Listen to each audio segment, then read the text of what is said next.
Hello everyone, আসসালামু আলাইকুম। চমৎকার একটা ঘটনা ঘটে গেছে এবার। ইনশাল্লাহ ক্যাডার মনে হয় হয়েই যাবেন। কারণ হচ্ছে যারা স্বাস্থ্য ক্যাডারের সাথে এই 48তম বিসিএস এ একটা দারুণ সংবাদ, যেখানে 683টা সিট। হ্যাঁ, ঠিকই শুনছেন, 683টা এডুকেশন ক্যাডার ক্যাডার হয়ে যাবেন এবার। কারণ হচ্ছে কোনো লিখিত দিতে হবে না, জাস্ট এমসিকিউ পরীক্ষা দিয়েই হচ্ছে ক্যাডার হয়ে যেতে পারবেন। ঠিক আছে, এর থেকে মজার বিষয় আর কোনো হতে পারে না। তো কি সম্পূর্ণ নিউজটা সেটাই হচ্ছে দেখাবো, তো লেটস স্টার্ট। ওকে, দেখতেই পাচ্ছেন হচ্ছে এটা দেশ নিউজের নিউজ, দেশ রূপান্তর। নিউজটা করেছে হচ্ছে তাপসী রাবেয়া আখি। তো নিউজটা কি, 18 বছর পর আয়োজিত বিশেষ বিসিএস পদ মাত্র 683। তার মানে 683টি পদ কিন্তু পেতে যাচ্ছেন যারা হচ্ছে প্রত্যাশী, চাকরি প্রত্যাশী বিসিএস ক্যাডার। আর শিক্ষা ক্যাডার তো একদম মজার চাকরি। ঠিক আছে, বলতে হয় না, তাও বলতে হয়, একটু বলেই দিই যে হচ্ছে মানে ক্লাসও করতে যেতে হয় না, অত একটা মানে নিশ্চিন্ত চাকরি আর কি। ঠিক আছে, যদিও সিস্টেমটা একটু চেঞ্জ হওয়া দরকার আছে, কিন্তু চাকরি কিন্তু যারা করবেন একদম নিশ্চিন্ত। আর প্রাইভেটও পড়াইতে পারবেন। আর কোন কোন সাবজেক্টের এই টিচার হতে পারবেন সেটাও কিন্তু আমি বলে দিচ্ছি। আর শিক্ষার সাথে স্বাস্থ্য ক্যাডার যেটা, সেটা হচ্ছে 3300, 3030 জন নেওয়া হবে। আচ্ছা, পড়ি আমি কি কি লেখা আছে। দেড় যুগ পর শিক্ষার জন্য বিশেষ বিসিএস আয়োজন করছে সরকার, প্রায় 18 বছর পর কিন্তু এটা আয়োজন করতে যাচ্ছে। তবে শিক্ষার সঙ্গে স্বাস্থ্য যুক্ত করে দেওয়া হচ্ছে এবার। এতে শিক্ষা ক্যাডারে প্রভাষক পদে 683 এবং স্বাস্থ্য ক্যাডারে 3030 জনকে এন্ট্রি পদে নিয়োগ দেওয়া হবে। শিক্ষা ক্যাডারের জন্য সর্বশেষ 2006 সালে প্রভাষক নিয়োগ করা হয় বিশেষ বিসিএস এ। 26তম ওই বিশেষ বিসিএস 1047 জন প্রভাষক নিয়োগ দেওয়া হয়। এরপর সাধারণ বিসিএস এর সঙ্গে শিক্ষা ক্যাডার নিয়োগ দেওয়া হলেও শিক্ষার জন্য আলাদা বিসিএস নেওয়া হয়নি। অথচ শিক্ষা ক্যাডারের হাজার হাজার শূন্য পদ নিয়োগের জন্য সংশ্লিষ্টরা দফায় দফায় বিশেষ বিসিএস আয়োজনের সুপারিশ করে। গত বছর 5 আগস্ট পট পরিবর্তনের পর জনপ্রশাসন বিষয়ক উপদেষ্টা কমিটি গঠন করে সরকার। এ কমিটির সভাপতি অর্থ উপদেষ্টা ডক্টর সালেহ উদ্দিন আহমেদ। 6 সদস্যের এ কমিটিতে সদস্য হিসেবে রয়েছেন বিদ্যুৎ জ্বালানি ও খনিজ সম্পদ উপদেষ্টা মোহাম্মদ ফাউজুল কবির খান। এছাড়াও সামগ্রিক পরিস্থিতি বিবেচনা করে এ কমিটি গত মাসে দফায় দফায় বৈঠক করে বিশেষ বিসিএস এর সুপারিশ করে। হঠাৎ এ দুই ক্যাডারের বিশেষ বিসিএস এর কারণ সম্পর্কে জানতে চাইলে বিদ্যুৎ জ্বালানি ও খনিজ সম্পদ উপদেষ্টা মোহাম্মদ ফাউজুল কবির খান দেশ রূপান্তরকে বলেন, শিক্ষা বিভাগের জরুরি চাহিদার পরিপ্রেক্ষিতে 683 জন প্রভাষক নিয়োগ দিতে বিশেষ বিসিএস এর আয়োজন করতে বলা হয়েছে পাবলিক সার্ভিস পিএসসি। দ্রুততম সময়ে এ বিসিএস এর আয়োজন করা হবে। একই সঙ্গে স্বাস্থ্য ক্যাডারেরও 3000 চিকিৎসক নিয়োগ দেওয়া হবে। শিক্ষা ক্যাডারে হাজার হাজার শূন্য পদ থাকার পরও মাত্র 683 জনের জন্য বিশেষ ব্যবস্থা কেন জানতে চাইলে ফাউজুল কবির খান বলেন, ক্যাডার সংশ্লিষ্ট ব্যক্তিদের দেওয়া জরুরি ও প্রয়োজনীয় সংখ্যাকেই এখানে প্রাধান্য দেওয়া হয়েছে। জনপ্রশাসন মন্ত্রণালয় থেকে শিক্ষার বিশেষ বিসিএস এর চাহিদা পাওয়ার পর তা নিয়ে কাজ শুরু করেছে পিএসসি। এ বিষয়ে জানতে চাইলে পাবলিক সার্ভিস কমিশনের চেয়ারম্যান মোবাশ্বের মোনেম বিশেষ বিসিএস নিয়ে ক্যাডার শাখার সঙ্গে যোগাযোগের পরামর্শ দেন। সংশ্লিষ্টরা জানিয়েছেন, সর্বশেষ কয়েকটি বিসিএস নিয়ে জটিলতা থাকলেও শিক্ষার এ বিশেষ বিসিএস নিয়ে কাজ শুরু হয়েছে। সারা দেশের সরকারি কলেজগুলোতে শিক্ষকের তীব্র সংকট। অনেক কলেজে সংশ্লিষ্ট বিষয়ের শিক্ষক না থাকায় দিনের পর দিন ক্লাস বন্ধ থাকে। মাধ্যমিক ও উচ্চ শিক্ষা অধিদপ্তর এ নিয়ে শিক্ষা মন্ত্রণালয়কে দফায় দফায় চিঠি দিলেও এর সমাধান হচ্ছে না।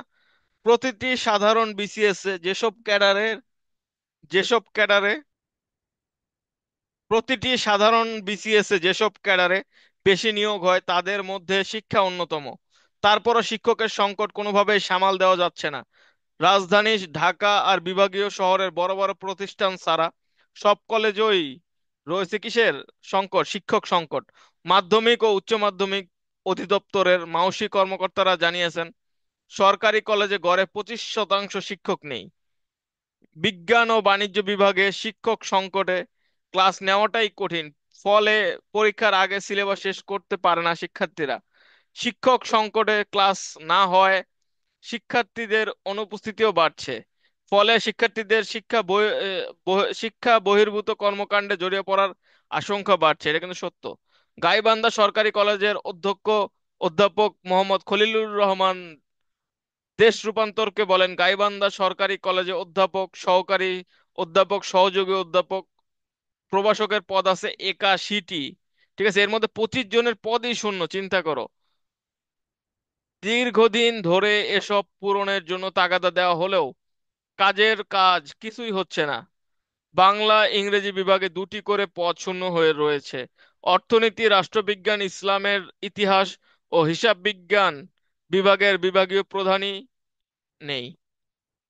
ঠিক আছে, তার মানে দেখো এই কোন কোন সাবজেক্টের যারা খুঁজতেছিল তাদের জন্য বলে দেয়, এই কয়টা সাবজেক্ট কিন্তু মুখ্য থাকবে যেখানে সিট বেশি: অর্থনীতি, রাষ্ট্রবিজ্ঞান, ইসলামের ইতিহাস, হিসাব বিজ্ঞান। ঠিক আছে, এই 4টা সাবজেক্ট অনেক বেশি হিট সাবজেক্ট, যেগুলোর শিক্ষক নয় একটা বিষয় হবে। আর এটা কিন্তু অনেক সুবিধা যারা অর্থনীতি, রাষ্ট্রবিজ্ঞান মানে পলিটিক্যাল সায়েন্স, জাহাঙ্গীরনগরে যেটা নাম গভর্নমেন্ট এন্ড পলিটিক্স, তো এই সাবজেক্টে কিন্তু অনেক বেশি টিচার নিয়োগ দেওয়া হবে। তারপর হিসাব বিজ্ঞান, অ্যাকাউন্টিং। ঠিক আছে, ইসলামের ইতিহাস অবশ্য ঢাকা বিশ্ববিদ্যালয়, রাজশাহী বিশ্ববিদ্যালয়, জাহাঙ্গীরনগর অবশ্য নাই, কিন্তু ঢাকা, রাজশাহী, চট্টগ্রাম এগুলোতে আছে। তো এই সাবজেক্টের টিচারও কিন্তু হতে পারবেন আর কি, আপনি যদি এই সাবজেক্টে পড়ে থাকেন, খুবই ইজি। তারপর ইসলামী বিশ্ববিদ্যালয়, সেটাতেও কিন্তু এগুলো রয়েছে। তারপর মাধ্যমিক ও উচ্চ শিক্ষা অধিদপ্তরের কর্মকর্তারা জানিয়েছেন, বর্তমানে 663 সরকারি কলেজ আছে বাংলাদেশে। 663টি সরকারি কলেজ। ঠিক আছে, এটাও কিন্তু ইম্পর্টেন্ট। ওই 48তম বিসিএস এ এই কোশ্চেনটাও আসতে পারে যে কয়টা সরকারি কলেজ আছে, কারণ আপনি সরকারি কলেজে জয়েন করতে চাচ্ছেন। তো বাংলাদেশ শিক্ষা তথ্য ও ব্যুরো প্যানবেইসের কথা বলছে, বর্তমানে সরকারি কলেজগুলোতে প্রতি শিক্ষকের বিপরীতে শিক্ষার্থী আছেন 97 জন, যা গত বছরের মধ্যে সর্বোচ্চ। 2018 সালে সরকারি কলেজগুলোতে শিক্ষার্থীর অনুপাত ছিল 1:79। ঠিক আছে, আগে মাত্র একজন শিক্ষকের বিপরীতে 79 জন ছাত্র বা ছাত্রী ছিল, কিন্তু বর্তমানে সেটা প্রায় 100-র কাছাকাছি। চিন্তা করা যায়। এদিকে গত সপ্তাহে অনুষ্ঠিত প্রশাসনিক উন্নয়ন সংক্রান্ত সচিব কমিটির সভায় বিসিএস স্বাস্থ্য ক্যাডারে 3030টি সুপার নিউমারি পদ রাজস্ব খাতে অস্থায়ীভাবে তৈরির প্রস্তাব অনুমোদন হয়েছে। প্রথম পর্যায়ে অধ্যাপক 150টি, সহযোগী অধ্যাপক 850টি এবং 2030টি সহকারী অধ্যাপক পদ তৈরি প্রস্তাব করা হয়েছে। প্রধান উপদেষ্টার কার্যালয় থেকেও এ প্রস্তাব অনুমোদন পাওয়া গেছে। শিক্ষার মতো সংকট স্বাস্থ্যসেবাও। দেশের সরকারি হাসপাতাল ও স্বাস্থ্যকেন্দ্রগুলোয় শিক্ষক, নার্স ও প্যারামেডিক সহ সরাসরি স্বাস্থ্যসেবার সঙ্গে যুক্ত 27% পদ ফাঁকা। প্রথম থেকে 20তম গ্রেড এ ধরনের অনুমোদিত পদ 2,36,828টি। এর মধ্যে বর্তমানে কর্মরত আছেন 1,73,261 জন। 63,571টি পদ শূন্য। তবে গ্রামাঞ্চলে এ ফাঁকা পদের হার 40%। চিকিৎসক ঘাটতি এই মুহূর্তে সর্বোচ্চ পর্যায়ে রয়েছে। অনুমোদিত পদের বিপরীতে সাধারণ চিকিৎসকের ঘাটতি 25% ও বিশেষজ্ঞ চিকিৎসকের ঘাটতি 58%। এদিকে 43, 44, 45 ও 46তম বিসিএস এর জটিলতা সামলাতে হিমশিম খাচ্ছে পিএসসি। 43তম বিসিএস এর চূড়ান্ত ফলাফলের পরও বাদ পড়েছেন 267 জন। তাদের মধ্যে অনেকেই আন্দোলন করেছেন নিয়োগ পেতে।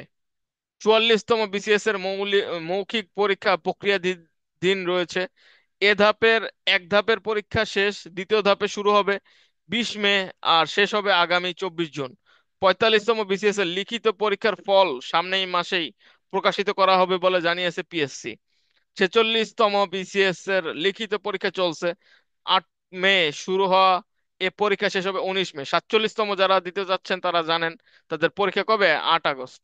পিএসসি একজন সাবেক চেয়ারম্যান দেশ রূপান্তরকে বলেন, গত কয়েক বছর জুড়েই শিক্ষার জন্য বিশেষ বিসিএস আয়োজনের চেষ্টা করা হয়েছে কিন্তু সফল হওয়া যায়নি। এখানে আন্তঃক্যাডার দ্বন্দ্ব একটি কারণ। যাই হোক, শিক্ষা ও স্বাস্থ্যের জন্য আলাদা পিএসসি হলে এ সংকট থাকবে না, কিন্তু যতদিন আলাদা পিএসসি না হয় ততদিন শিক্ষা ও স্বাস্থ্য ক্যাডার নিয়োগে অগ্রাধিকার দেওয়া দরকার, এটা বাস্তবতা। এই দুটি সেক্টর পিছিয়ে পড়লে এসডিজি, ঠিক আছে, এসডিজির কিন্তু অন্যতম লক্ষ্য এগুলা, লক্ষ্যমাত্রা পূরণ হবে না, এটাই আজকে বলা হয়েছে। তো যেটা বলতেছিলাম আর কি, ক্যাডার হওয়া কিন্তু এবার সবচেয়ে ইজি হয়ে গেছে। ঠিক আছে, যারা বিশেষ করে ওই 4টা সাবজেক্টের আছেন, ধুমসে পড়াশোনা করেন, ক্যাডার হবে না ইনশাল্লাহ। ঠিক আছে, সবাই চ্যানেলটিকে সাবস্ক্রাইব করবেন, এটা আমার হচ্ছে নতুন চ্যানেল। এমনিতে আমি হচ্ছে অ্যাডমিশনের জন্য পড়াই। ঠিক আছে, অ্যাডমিশনের জন্য আমার চ্যানেল আছে, যেটা হচ্ছে কিং ফাইম অ্যাডমিশন টেস্ট প্রিপারেশন। আর এটা হচ্ছে বিসিএস এর জন্য খুলছি, এডুকিং বিসিএস ব্যাংক জব। জব বলতে যে কোনো জব আর কি। ঠিক আছে, তো সবাই সাবস্ক্রাইব করবেন, এই চ্যানেলে নিয়মিত ভিডিও আপলোড দিব এবং ক্লাস থেকে শুরু করে সবকিছুই এই চ্যানেলে একদম ফ্রিতে আপলোড দিয়ে দিব। চান্স হবেই, দেখা হবে। বিজয়, সবাইকে জানাই আমার সালাম। আসসালামু আলাইকুম, লাভ ইউ অল।